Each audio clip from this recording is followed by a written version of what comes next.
Congress party ఏవైతే 6 గ్యారెంటీలో ఇచ్చిందో అందులో భాగంగా గృహజ్యోతి కూడా ఒకటి. సో గృహజ్యోతి పథకం అమలుకు అయితే ప్రతి గృహ వినియోగదారు అంటే ఇంటి ఓనర్ ఎవరైతే ఉంటారో వాళ్ళు తప్పనిసరిగా విద్యుత్ మీటర్కు Aadhaar card and ration card నంబర్లను ఖచ్చితంగా అనుసంధానం చేయించుకోవాల్సిందే అన్నటువంటి ఆదేశాలు వచ్చాయి. సో గృహజ్యోతి పథకం ద్వారా నెలకి 200 యూనిట్లు ఉచితంగా పొందాలంటే మాత్రం అనుసంధానం కంపల్సరీ.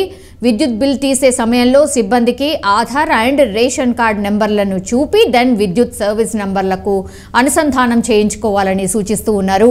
సో రీడింగ్ తీసిన వారి సర్వీసులకు ఈ నెల 12 తర్వాత మళ్ళీ వచ్చి వివరాలు తీసుకుంటారని ఏఈ చెప్తున్నటువంటి పరిస్థితి. సో ఈ విషయంలో వినియోగదారులు ఆందోళన చెందాల్సిన అవసరం కూడా లేదంటూ వాళ్ళు హింట్ ఇస్తూ ఉన్నారు. సో ఇప్పుడు హామీల అమల్లో భాగంగా అంటే ఎన్నికల హామీల్లో భాగంగా కాంగ్రెస్ పార్టీ ఏవైతే ప్రామిసెస్ చేసిందో అందులో భాగంగా విద్యుత్ వినియోగం ఏదైతే 200 యూనిట్ల లోపు ఉంటుందో వాళ్ళందరికీ కూడా ఉచిత విద్యుత్ అందించే గృహజ్యోతి పథకం అమలుపై అయితే రాష్ట్ర సర్కార్ పూర్తిగా సీరియస్గా కసరత్తు స్టార్ట్ చేసేసింది.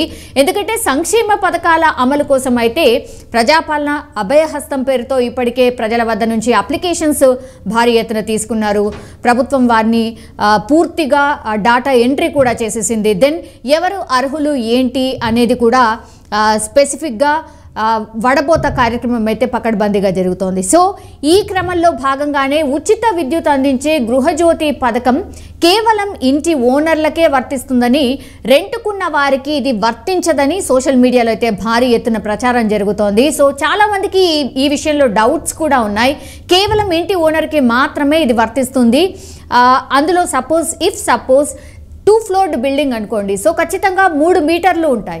సో ఓనర్కి ఒకటి, దెన్ 2 కిరాయిదారులకు కూడా 2 మీటర్స్ ఉంటాయి. వాటన్నిటినీ కూడా మరి సపరేట్గా తీసుకుంటారా, కేవలం ఓనర్కి మాత్రమే ఇది వర్తిస్తుందా అన్నటువంటి డౌట్స్ చాలా మందిలో ఉన్నాయి. సో అందులో భాగంగానే ఈ నేపథ్యంలోనే దీనిపై TSSPDCL అధికారికంగా ఒక క్లారిటీ అయితే ఇచ్చేసింది. కరెంట్కి సంబంధించిన ఆఫీసే దీనిపై ఒక క్లారిటీ అయితే ఇచ్చింది. ప్రతిపాదిత గృహజ్యోతి పథకం కింద అద్దెకుండే వారి కూడా అర్హులని స్పష్టంగా పేర్కోవడం జరిగింది. సో ఇంటి ఓనర్ మాత్రమే కాదు, 200 యూనిట్లు ఒకవేళ కిరాయిదారులు కూడా ఉంటే వాళ్ళు కూడా అర్హులవుతారు అన్నటువంటి మాట చెప్పింది. సో ఇది ఒక రకంగా గుడ్ న్యూస్ అనుకోవచ్చు. ఈ విషయంలో జరుగుతున్న ప్రచారం ఫేక్ అంటూ కూడా ట్విట్టర్ వేదికగా స్పష్టం చేసినట్టు సిచ్యువేషన్ అయితే కనిపిస్తోంది. సో ఆధార్తో సర్వీస్ నెంబర్ని ఖచ్చితంగా అనుసంధానం చేసుకోవాల్సిందే. గృహజ్యోతి పథకం అమలు కోసం అయితే క్షేత్రస్థాయిలో విద్యుత్ మీటర్కు ఆధార్ అండ్ రేషన్ కార్డ్ నెంబర్ను కంపల్సరీగా అనుసంధానం చేసుకోవాలి అన్నటువంటి మాట మాత్రం విద్యుత్ శాఖ అధికారులు అయితే స్పష్టం చేస్తూ ఉన్నారు. గృహజ్యోతి స్కీమ్ ద్వారా నెలకు 200 యూనిట్ల వరకు ఉచిత విద్యుత్ పొందాలంటే ఈ అనుసంధానం తప్పనిసరి అని విద్యుత్ బిల్ తీసే సమయంలో సిబ్బందికి ఆధార్ అండ్ రేషన్ కార్డ్ నెంబర్లను చూపిస్తే విద్యుత్ సర్వీస్ నెంబర్కు లింక్ చేయాలని కూడా అధికారులు స్పష్టంగా చెప్తూ ఉన్నారు. ఒకవేళ ఈ నెల రీడింగ్ ఇదివరకే తీసి ఉంటే సిబ్బంది మరోసారి వచ్చి వివరాలు సేకరిస్తారు. సో అందులో డౌట్లు అక్కర్లేదు అన్నటువంటి మాట కూడా అధికారులు స్పష్టంగా చెప్తున్నారు. సో ఎవరైతే గృహజ్యోతి పథకం కింద అంటే 200 యూనిట్ల ఉచిత విద్యుత్ కోసం ఎవరైతే ఎదురు చూస్తున్నారో కేవలం ఇది ఇంటి ఓనర్లకే కాదు కిరాయిదారులకు కూడా వర్తిస్తుంది. ఎంతమందికి అయితే 200 యూనిట్స్ వరకు కరెంటు వాడుతున్నారో ఆ లోపు వాళ్ళకి ఈ పథకం కింద డెఫినెట్లీ లబ్ధి పొందబోతున్నారు. ఓనర్లు మాత్రమే కాదు, ఇంటి ఓనర్లు మాత్రమే కాదు, కిరాయిదారులకు కూడా ఇది వర్తిస్తుంది. కానీ మీరు చేయాల్సింది ఒకటే, మీ Aadhaar number and ration card number కంపల్సరీగా విద్యుత్ శాఖ అధికారులు వచ్చినప్పుడు మాత్రం ఇవి 2 చూపిస్తూ అనుసంధానం చేసుకోవాలి ఆ మీటర్కి. సో దట్ మీరు ఎంతవరకు వాడుతున్నారు ఏంటి అనేది డెఫినెట్లీ వాళ్ళు నోట్ చేసుకుంటారు. మీరు అర్హులా కాదా అక్కడే తేలిపోతుంది. సో రేషన్ కార్డ్ ఉన్న వాళ్లకు మాత్రమే ఇది వర్తించబోతుంది.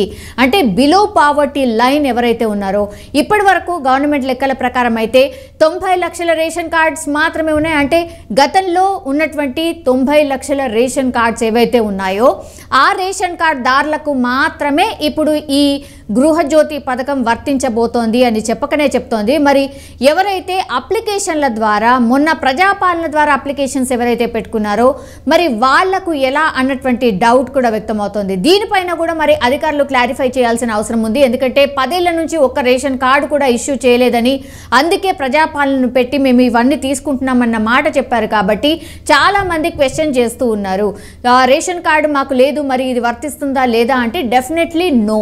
ఒకవేళ రేషన్ కార్డుకి అప్లికేషన్ చేసుకోండి అన్నటువంటి మాట చెప్తే మాత్రం అప్పుడు కొత్త రేషన్ కార్డు అప్లై చేసుకోవాలి. దెన్ ఆధార్ అండ్ రేషన్ కార్డ్ని గృహజ్యోతి పథకం కింద అనుసంధానం చేస్తే అప్పుడు గృహజ్యోతి పథకం అనేది అమలవుతుంది. దీనిపైన కూడా మరి అధికారులు ఎట్లాంటి క్లారిటీ ఇస్తారు అనేది వేచి చూడాల్సిందే.